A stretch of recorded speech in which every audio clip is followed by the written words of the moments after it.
Hey, everybody. So it's Julie here, and I just wanted to jump on. I just finished singing, so that's why I have the headphones on. Um, and as I sit here, I was just thinking about something, and I just wanted to share it with you. And I don't know who this is for, but I'm just going to share what's on my heart. Why are we so obsessed with being perfect? I'm realizing as I'm sitting here throughout my life how much perfection has robbed me of authenticity.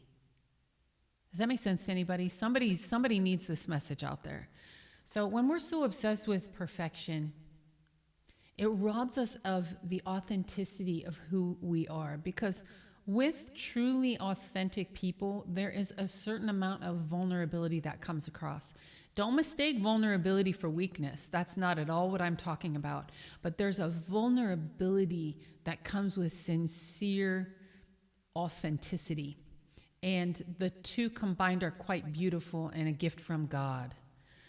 And we find ourselves as we go along, you know, how many of you have ever put a job aside or a project or something you want to create? Maybe you're a songwriter, maybe you're a choreographer, maybe you write poems, maybe you make things. How many of you have ever put a job aside because it wasn't turning out at the level of perfection that you wanted it to? So you just kind of slid it to the side. How many of you have ever thought, oh, I think I'm going to do this? Something pops into your spirit, and maybe something new, something you haven't tried before, but you feel really strongly and you're excited and you want to try it. And then as you take the steps toward that thing, you find that it isn't coming easy for you and there's a little bit of struggle involved. And so you just give up. How many of you have ever gone to do something and, like, for instance, I just sang, right? And maybe you go, oh, I'm having a terrible hair day, or, oh, my skin has a blemish, or, oh, I just don't feel like I look good today. And so you don't do the thing that you were going to do. And I say that to say this, that when we do that, we rob people of the blessing of the thing that we're going to do for them, right? So maybe we're going to go have lunch with someone and we're not feeling our greatest that day. And because we don't think we look like we need to look at the level we need to look, we don't go. And maybe that person needed the time with us. Maybe they needed to engage in conversation with us.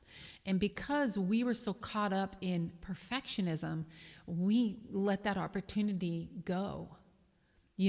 And we don't know how God could have used us in that opportunity. Maybe God had some words for us to exchange with that person that would have blessed both parties involved. But instead, we'll never know because we never showed up because of the level of perfectionism.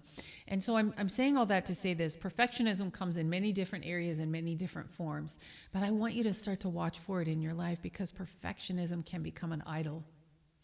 The only thing idolatry means is it means putting anything above God. So anything that controls you, anything that controls what you're doing is an idol.